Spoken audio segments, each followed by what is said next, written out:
बोलिए परमपिता परमात्मा सतगुरु बंदी छोर कबीर साहब जी के चरणों में साहब बंदगी। परम पूजनीय गुरुदेव महाराज जी के चरणों में साहब बंदगी। तो बंधुओं, आज हम इस वीडियो में शब्द नंबर 11 का अर्थ बताएंगे। तो शब्द नंबर 11 का अर्थ आप लोग ध्यानपूर्वक सुनिएगा और इस शब्द नंबर 11 का अर्थ शुरू से लास्ट तक सुनिएगा तो आप लोग को समझ में आ जाएगा कि साहेब इस शब्द में इस जीव को क्या कह रहे हैं। तो बंधुओं, इस वीडियो को लाइक शेयर सब्सक्राइब जरूर करिएगा और परमात्मा का सेवा समझकर दूसरे जीव तक भी पहुंचाने का कार्य करिएगा। तो चलिए हम शब्द नंबर 11 का अर्थ बताने जा रहे हैं। अब आगे आप लोग ध्यानपूर्वक सुनिएगा।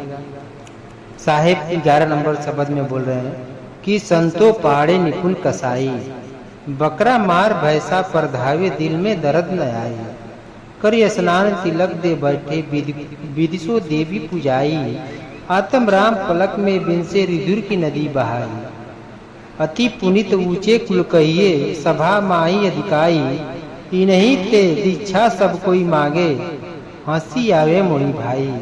पाप कटन को कथा सुनावे कर्म करावे नीचा, हम तो दो परस्पर देखा जम लाए हैं धोखा। गाय बधे ते तुरुक कहिए इनते वे का छोटे, कहीं कबीर सुनो हो संतो कलिमा बाबन खोटे। बंधुओं, इस शब्द में साहेब इस जीव को कितने अच्छे ढंग से समझा रहे हैं। साहेब कह रहे कि संतो पाड़े निपुण कसाई, पहली लाइन में बता रहे हैं कि संतो पाड़े निपुण कसाई। साहेब कह रहे हैं कि हे संतो, ये पाड़े ये पंडित बड़े चतुर हैं, बड़े कसाई हैं, बड़े चतुर कसाई हैं। बंधुओं, कसाई उसे कहते हैं जो जीव को देवी देवताओं के नाम पर जीव को काटते हैं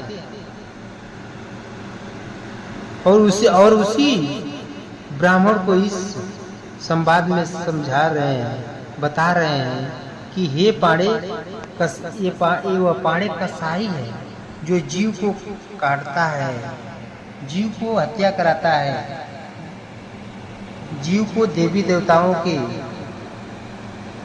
मूर्तियों पर बलि देता है। वो पाड़े चतुर कसाई है। उसी को साहेब कह रहे हैं पहली लाइन में कि संतो पाड़े निपुण कसाई। फिर आगे साहेब कह रहे हैं दूसरे लाइन में, बकरा मार भैंसा पर धावे दिल में दर्द न आए। जिस तरह से बकरा को तो देवी देवताओं के नाम पर काट दिया और भैंसा को भी छोड़ रहा है काटने के लिए, ये कैसा ब्राह्मण है। मतलब छोड़ नहीं रहा, दौड़ रहा है। उसी को साहब करके बकरा मार भैंसा पर धावे, मतलब बकरा को तो काट ही रहा है देवी देवताओं को, लेकिन भैंसा को भी दौड़ रहा है काटने के लिए। दिल में दर्द न आए, दिल में दर्द न आए, उसके दिल में थोड़ा भी दर्द नहीं आता है, थोड़ा भी दया नाम की चीज के हृदय में नहीं है। बंधुओं, ये ब्राह्मण कैसे हैं, ये ब्राह्मण लोग कैसे हैं जिनके दिल में थोड़ा भी दर्द नहीं है। बंधुओं, एक बात ध्यान दीजिएगा कि जो मनुष्य देवी देवताओं के नाम पर जीव का वध करता है वो देवी देवता कहीं नहीं है। यहाँ पर जो भी आत्मा शरीर छोड़ती है कर्मानुसार वह शरीर पकड़ लेती है। वो बिना शरीर का इस सृष्टि में कोई पल भर, एक पल भी नहीं रह सकता है। जो देवी देवताओं को कहते हैं वो मनुष्य थे, जो हनुमान थे, जैसे हनुमान थे वो बाली के क्या थे, वो सेनानायक थे, उनकी शरीर छूट गई। वह एक पल भी, ये मनुष्य एक पल भी बिना शरीर का नहीं रह सकता है। बंधु, जैसे ही इसकी शरीर छोड़ती है दूसरे आत्मा तड़ से जाकर पकड़ लेता है अपने कर्म गुरु गर्मी के अनुसार। ये लोग जिस हनुमान को पूजते हैं वो हनुमान 84 लाख योनियों में जाकर चले गए और 84 लाख योनियों में भ्रमण कर रहे हैं। उसी प्रकार जिससे ब्रह्मा विष्णु महेश जितनी भी देवियां हैं जो शरीर पकड़ी थी वो शरीर छोड़कर 84 लाख योनियों में कर्मानुसार शरीर पकड़कर दुख पा रही है। जैसे राम कृष्ण दुर्गा ये लोग कहीं नहीं है, वो कर्मानुसार शरीर पकड़कर 84 लाख योनियों में दुख पा रहे हैं, लेकिन भ्रमवश ब्राह्मण देवी देवताओं के नाम पर जीव को काटते हैं।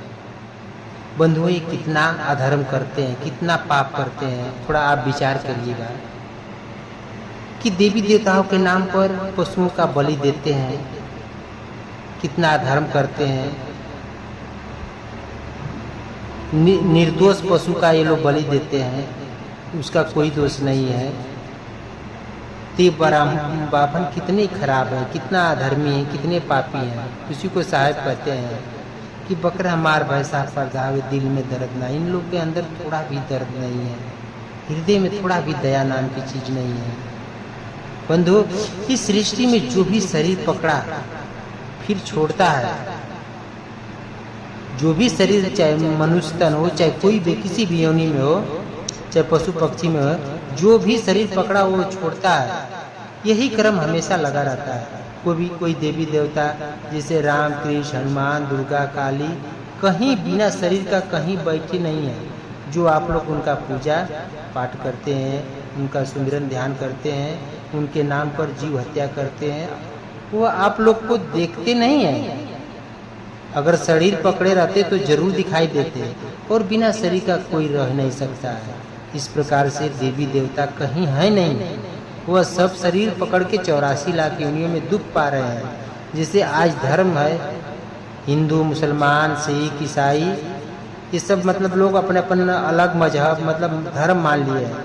जैसे हिंदू, मुसलमान, सिख, ईसाई, इसी प्रकार पहले का धर्म देवी देवता, दानव, नाग, वासुकी, ये सब पहले का धर्म है। उसी देव धर्म के वंशज ब्राह्मण, क्षत्रिय, इनमें क्या विशेषता है? ये लोग भी तो आप लोगों की तरह हैं। और आप लोग जानते हैं कि स्वर्ग लोग कहीं और है नहीं। जहाँ देवी देवता रहते हैं, देवी देवता रहते हैं, तो कहीं धरती के बाहर स्वर्ग लोग नहीं है। पहले का स्वर्ग लोग वैकुंठ धाम को आप लोग जिसे रूस देख रहे थे, देख रहे हैं, रूस उसी देश के कैस्पियन सागर के तट के आसपास इलाके में स्वर्ग लोक कहा जाता है। जो कैस्पियन सागर है उसी इलाके में स्वर्ग लोक है। उसी को मतलब देव मतलब इंद्र वहाँ, जिससे पहले का स्वर्ग लोक वैकुंठ धाम जो आप लोग रूस देश देख रहे हैं ना, उस देश के कैस्पियन सागर के तट के आसपास जो आसपास के इलाके, जो भी इलाके में बसते थे, स्वर्गलोक, उसको स्वर्गलोक कहा जाता था। जैसे अजरबैजान, थिलीसी, उसी के आसपास के देश को स्वर्गलोक कहा जाता था। कैस्पियन सागर के तट पर ही कैश्यप ऋषि रहते थे, जिसके वंशज देव, दैत्य, दानव, नाग वगैरह थे। इसी प्रकार से देव धर्म पहले का एक धर्म है। इसीलिए देवता भी मनुष्य थे, मरकर के 84 लाख योनियों में गए और उनके नाम पर जीव की बलि चढ़ रही है। बंधु, कितना अधर्म हो रहा है कि उनके नाम पर बलि चढ़ रहा है, बताइए।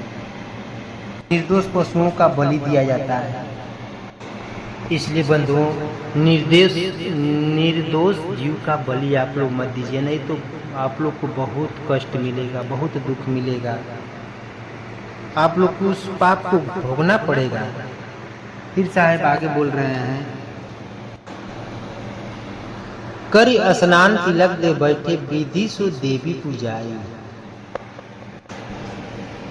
जिस तरह से ब्राह्मण क्या करते थे कि स्नान कर लेते हैं, तिलक चंदन लगा करके बैठ जाते हैं और शास्त्र के विधि द्वारा देवी का पूजन करते हैं और फलक में जीव को देवी की मूर्ति के सामने काट काट करके रुधिर खून की नदी बहाने लगते हैं। उनको तनिक भी दिल में दर्द नहीं है बंधुओं, थोड़ा भी दया नहीं आती है उनके दिल में। दिल में थोड़ा भी दर्द होता तो एक पत्थर की देवी के सामने बकरी भैंसा काट देते हैं, ऐसा नहीं करते। अगर थोड़ा भी दर्द रहता तो ऐसा नहीं करते। और वह जीव कितना छटपटा करके शरीर छोड़ देता है। लेकिन ब्राह्मण के अंदर तनिक भी दया नाम की चीज नहीं है। बकरा भैंसा के छटपटाते हुए देख करके जिसको आप लोग काटने दौड़ते हैं, वो भी जीव दूसरे के जन्म से ही बदला देना पड़ेगा। जिस तरह से आप काट रहे हैं, एक दिन आपको भी भैंसा बनना पड़ेगा, पशु बनना पड़ेगा, पक्षी बनना पड़ेगा, बकरा बनना पड़ेगा, आपको भी वो जीव काटेगा। बदले के जिसे आज तो मनुष्य रूप में है, आप काट रहे हैं, लेकिन एक दिन आपको भी इसके बदले में भैंसा, पशु, पक्षी, मतलब जो भी आप काट रहे हैं, जिस योनि में उसको काट रहे हैं, बकरा काट रहे हैं, तो उस आप भी अगले जन्म में बकरा बनेगा, वो आपका गला रेतेगा, काटेगा। इसलिए जिस जीव की आप हत्या कर रहे हैं, बलि दे रहे हैं, वो भी जीव दूसरे जन्म में आपका बदला लेगा, आपको बदला देना पड़ेगा। लेकिन बंधुओं, हर ब्राह्मण ऐसा नहीं है। कुछ लोग के अंदर दया नाम की चीज़ है, वो लोग दयालु होते हैं। हर ब्राह्मण लोग ऐसा नहीं है। जो जीव को नहीं काटते हैं और नहीं मांस खाते हैं, वो शाकाहारी रहते हैं, सात्विक विचार के रहते हैं, सत्य के मार्ग पर चलते हैं। हर ब्राह्मण लोग ऐसे नहीं होते हैं। कुछ लोग ऐसे हैं जो ऐसा कार्य करते हैं, तो उन लोग को भी ऐसा कार्य नहीं करना चाहिए। जीव हिंसा नहीं करना चाहिए बंधुओं, क्योंकि अगर जीव हिंसा करेंगे तो अगले जन्म में आपको बदला देना पड़ेगा, आपका भी गला कटेगा। इसलिए ऐसा कार्य न करें, ऐसा पाप न करें। उसी को साहब कहे हैं ना कि करे स्नान तिलक दे बैठे विधि सो देवी पूजाई, आता ब्राह्म पलक में बिन से ऋतु की नदी बहाई। तो बंधुओं, अब साहेब अगली लाइन में, 5वीं लाइन में बोल रहे हैं कि अति पुनीत ऊंचे कुल कहिए, सभा माई अधिकारी, इनके दीक्षा सब कोई मांगे, हंसी आवे मोए भाई। 5वीं लाइन में साहब बता रहे हैं, कह रहे हैं कि ऐसा जीव हत्या करने वाले ब्राह्मण को लोग सभा में ऊंचे कुल कहते हैं। ऊंचे कुल को कहते हैं, मतलब ऊंचे कुल का मानते हैं, और इन्हीं से सब लोग दीक्षा लेते हैं। उसी को साहब कह रहे हैं कि अति पुनीत ऊंचे कुल कहिए, सभा माई अधिकारी। ऐसा जीव हत्या करने वाले ब्राह्मण को लोग सभा में ऊंचे कुल की कहते हैं और इनसे दीक्षा लेते हैं। ये जीव इन्हीं से दीक्षा मांग रहा है। हमको तो हंसी आ रहा है कि मरे हुए देवता के नाम पर बकरी भैंसा को काट करके खून की नदी बहा रहे हैं।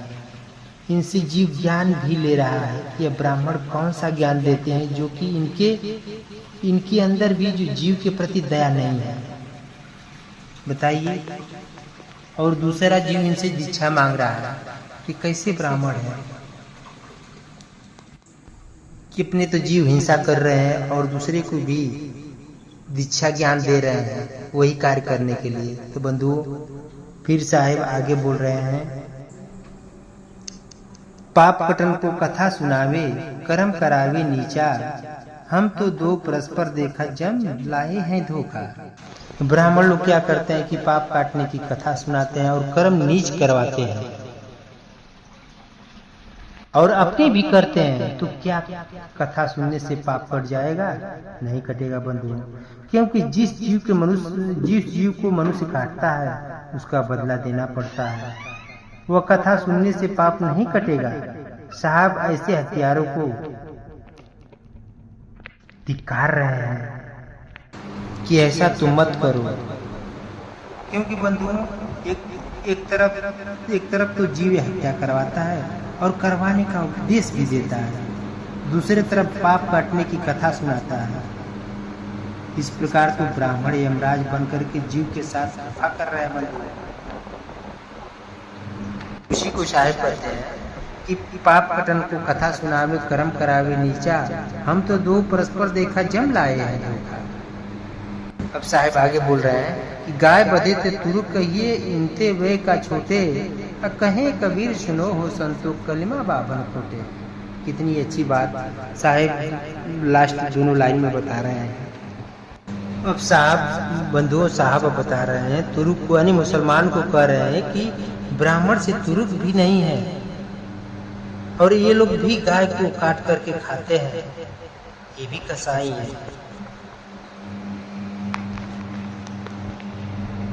कहें कबीर सुनो हो संतो कलिमा बाबन खोटे। साहिब इस जीव को समझाकर इस पाड़े को और तुरुक को समझाते हैं, कहते हैं कि आप लोग सुधर जाइए, नहीं तो इस बाभन से उपदेश मत लीजिए, बाभन का ज्ञान मत लीजिए, क्योंकि साहेब समझा रहे हैं, कह रहे हैं कि जो आगे साहेब कह रहे हैं कि कलयुग में ब्राह्मण बुरे हैं, कलिमा बाभन खोटे, कलयुग में ब्राह्मण खोटे हैं, यानी बुरे हैं, खराब हैं। इसी को साहब कहते हैं कि अंडा मछली मांस शराब, कलयुग के ब्राह्मण खराब। हालांकि सब ब्राह्मण ऐसा नहीं है बंधुओं, लेकिन कुछ लोग हैं जो कि मांस मदिरा का भी सेवन करते हैं और ज्ञान उपदेश भी अच्छा अच्छा सुनाते हैं, कथा भी सुनाते हैं। वो अपने खुद पाप करते हैं और दूसरे को उसी पाप का मतलब काटने का कथा सुनाते हैं। तो उसी को साहेब कह रहे हैं कि कहें कबीर सुनो हो संतो कलिमा बाभन खोटे। इसी को साहेब जीव को चेता रहे हैं, कह रहे हैं कि कलयुग के ब्राह्मण खराब हैं, खोटे हैं, बुरे हैं, इसलिए तू ब्राह्मणों से दीक्षा मत लीजिए। जो सही बता रहे हैं, जो सही मार्ग पर परमात्मा का भक्ति, जो ब्राह्मण सदगुरु कबीर साहब का भक्ति करता है, सदगुरु कबीर साहब के ज्ञान को देते हैं, उन्हीं ब्राह्मण से उपदेश और ज्ञान लीजिए। नहीं तो अब ब्राह्मण बंधुओं, ब्राह्मण है कौन? जो ब्रह्म को जाना वही ब्राह्मण है, जो ब्रह्म का भक्ति करता है, जो परमात्मा का भक्ति करता है, जो ब्रह्म को जान गया वही ब्राह्मण है। तो बंधुओं, इसी शब्दों के साथ मैं अपने वाणी को विराम देता हूँ। बोलिए परमपिता परमात्मा सतगुरुबंदी छोर कबीर साहब जी के चरणों में साहब बंदगी, परम पूजनीय गुरुदेव महाराज जी के चरणों में साहब